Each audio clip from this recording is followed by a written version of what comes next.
Welcome to Say Nothing, the podcast bringing you an exclusive serialization of this gripping audiobook. I'm Michael, and twice a week, every Tuesday and Thursday, I'll be sharing chapters from this compelling story. Whether you're tuning in for the first time or following along chapter by chapter, get ready to be immersed in a world of secrets, suspense, and the power of silence. If you can't wait for the next episode, or you'd like to experience Say Nothing in full, you can purchase the complete book right now. Just follow the link in the description. Now settle in, get comfortable, and let's begin. Chapter 1. Looking back brought no sense of poignancy, only memories stripped of joy. Sobriety had much to answer for. The listlessness, the boredom, the aching sense of longing. Clarity of thought and unequivocal responsibility were its only merits. Yet the knowledge that every decision was his alone, untainted by alcohol, uninfluenced by anything but his own mind, lent even the smallest triumph a bitter edge. Though many of his senses were dulled with age, his memory remained sharp. He could recall the years lost to the bottle, the endless cycle of desire and regret, the loneliness, the self-pity. Too late had he recognized the nexus between dependency and disappointment. The damage was already done, his psyche in tatters, countless bridges burned. Now caffeine was his only indulgence, yet even that failed to soothe his most overwhelming fears. Sobriety made reality more unrelenting, pain more insufferable, time dragged, every second a humiliation.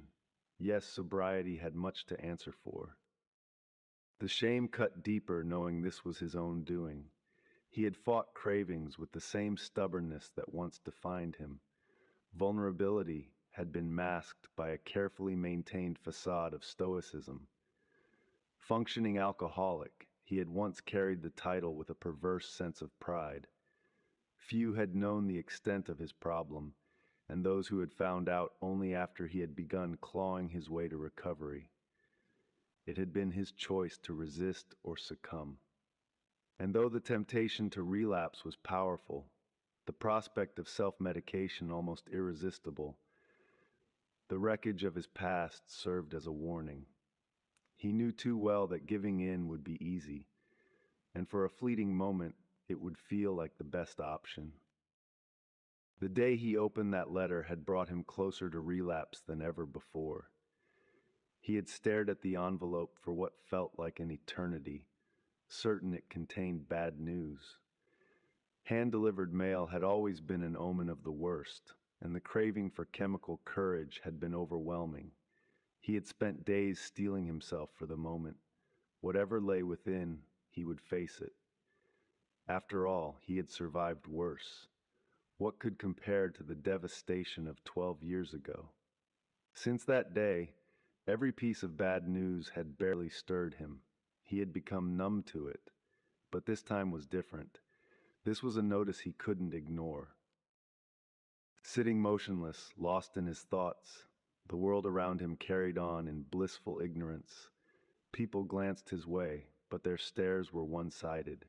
He remained locked in the past, trapped by somber sobriety. It was just him and his thoughts, and soon he feared even those would desert him. "Jack?" A voice from behind broke the stillness, but failed to stir him. "Jack," it repeated firmer this time. He startled, his name pulling him back into the present. "Julia, hi." He turned and made to stand. "It's okay. Mind if I join you?"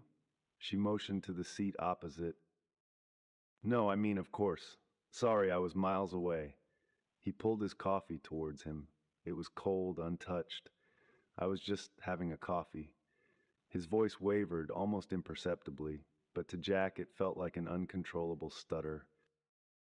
He watched as Julia unwound her scarf and draped it over the chair with precise care. "Shall I get you another?" she asked, her voice warm, her smile kind. The simple gesture offered him a fleeting sense of belonging. Time to put on the brave face, he thought. He nodded politely. Just a regular coffee would be great. Thanks.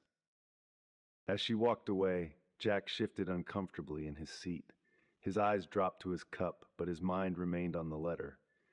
In the distance, he heard Julia placing the order. Stay alert, he told himself. Don't give anything away. Time changes many things, and age steals so much, but pride, his pride, remained untarnished. While he waited, his thoughts drifted to Sarah. He pulled out his wallet, opening it to a photograph of Judy, Sarah, and himself. The image was more than 20 years old, but it captured the last time Jack could remember being truly happy. A week in Devon, a hillside cottage overlooking a bustling harbor. No distractions, no interruptions, just the three of them.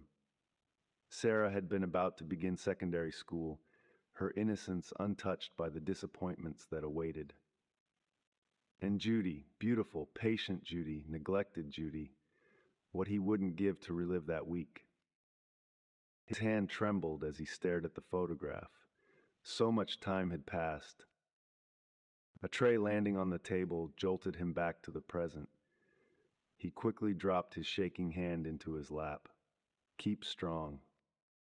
So how have you been? Julia asked.